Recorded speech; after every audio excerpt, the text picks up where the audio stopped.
একটা গয়ের মুসলিম খ্রিস্টান অ্যাডভোকেট উকিল ইসলাম ধর্মকে গ্রহণ করেছে। ইসলাম ধর্মকে গ্রহণ করার পর তিনি তাবলীগ জামাতে ঘুরে বেড়ান। এবার বেড়াতে বেড়াতে বেড়াতে বেড়াতে রমজান মাস উনি জামাতি আছে। এবার মুর্শিদাবাদের কোন একটা মসজিদে এসে হাজির হয়েছে। রমজান মাস আসরের পরে গাছ থেকে বের হয়, উনি আছেন জামাতে, নব মুসলিম নন মুসলিম। তো নব মুসলিম উনি গাছতে বেরিয়েছে। গাছতে বেরোনোর পর অবাক কাণ্ড, চায়ের দোকানে রমজান মাস মুসলমান কালমা পড়নেওয়ালা বাপ মুসলমান, ও মারা গেলে ওর জানাজা হবে, মারা গেলে ওকে দাফন করানো হবে, মারা গেলে ওকে দাফন করা হবে। মুসলমান চায়ের দোকানে বসে বসে এক হাতে করে চা এক হাতে করে সিগারেট, কেউ বাবার টাস খেলা করছে, কেউ আবার বসে বসে পাতা খাচ্ছে, মানে গাঁজা খাচ্ছে। এ সব দেখলো, দেখার পর কাউকে কিছুই বললো না।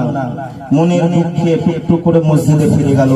ফিরে যাওয়ার পরে ইমাম সাহেবকে বলছে, ইমাম সাহেবকে যখন ডেকেছে, ইমাম সাহেব বলছে কি হলো? তখন বলছে, ইমাম সাহেব আমি কোরআন সম্পর্কে কিছুই জানতাম না, হাদিস সম্পর্কে কিছুই জানতাম না, আমি আল্লাহ সম্পর্কে কিছুই জানতাম না, রাসূল সম্পর্কে কিছুই জানতাম না। আমি কোরআন হাদিসকে রিসার্চ করে ইসলাম ধর্মকে রিসার্চ করে আমি ইসলাম ধর্ম গ্রহণ করেছি, আমি মুসলমান হয়ে গেছি। আমি যখন মুসলমান হয়ে গেলাম, আমার দাদা ছিল গয়ের মুসলিম, আমার বাপ ছিল গয়ের মুসলিম, আর আমি ইসলাম ধর্মকে গ্রহণ করেছি। আমি যখন মুসলমান হয়ে গেলাম, আমি জানতে পারলাম আমাকে নামাজ পড়তে হবে, তাই আমি নামাজ পড়ি।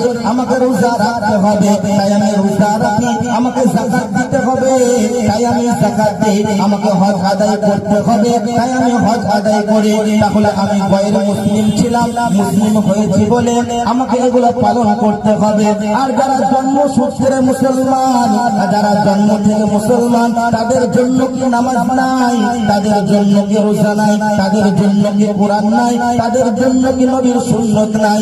এবার ইমাম সাহেব বলছে, ও নব মুসলমান ভাই, আপনি হলেন বাই চয়েস মুসলমান, আর ওরা হলো বাই চান্স মুসলমান।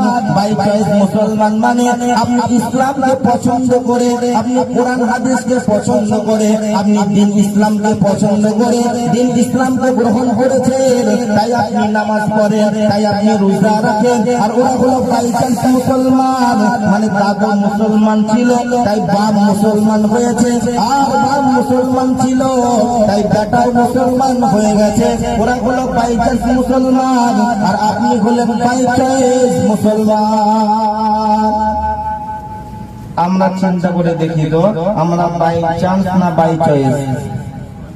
বাবজি বাই চান্স হলে কিন্তু বাচ্চা যাবে না, বাই চয়েস হতে হবে। কি হতে হবে বলে? বাই চয়েস হতে হবে।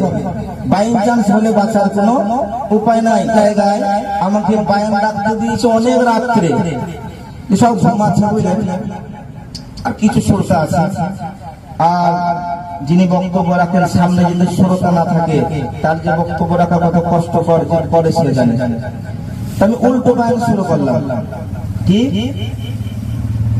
হে মুসলমান, আল্লাহ তাবারক তাআলা বলছে নামাজ পড়ার দরকার নাই, রোজা রাখার দরকার নাই, যাকাত দেওয়ার দরকার নাই, হজ করার দরকার নাই। যত পারবে চুরি করো, যত পারবে ডাকাতি করো, যত পারবে ছিনতাই করো, যত পারবে সুদ খাও, আর সকাল বিকাল বোতল মারো, কোনো অসুবিধা নাই। আল্লাহর যদি একটা হুকুমকে মেনে নাও, তাহলে তুমি জান্নাত চলে যাবে। এই বায়ান যখন দিয়েছি, যে গোটা মানুষ ঘুমাচ্ছিল সব ট্রেনিং করে লাফিয়ে উঠেছে, ওরে সর্বনাশ। এই মৌলবি বলে কি রে? যত মৌলবি আসে সবাই নামাজ পড়ার কথা বলে, বলে নামাজ পড়তে হবে না।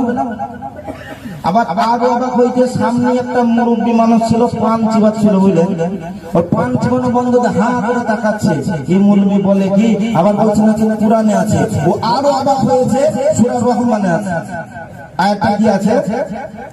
বিসমিল্লাহির রহমানির রহিম, ইয়া মা'শারাল জিন্নি ওয়াল ইনসি ইন ইসতাতা'তুম আও তানফুযু মিন আকতারিস সামাওয়াতি ওয়াল আরদি ফানফুযু লা তানফুযুনা ইল্লা বিসুলতান।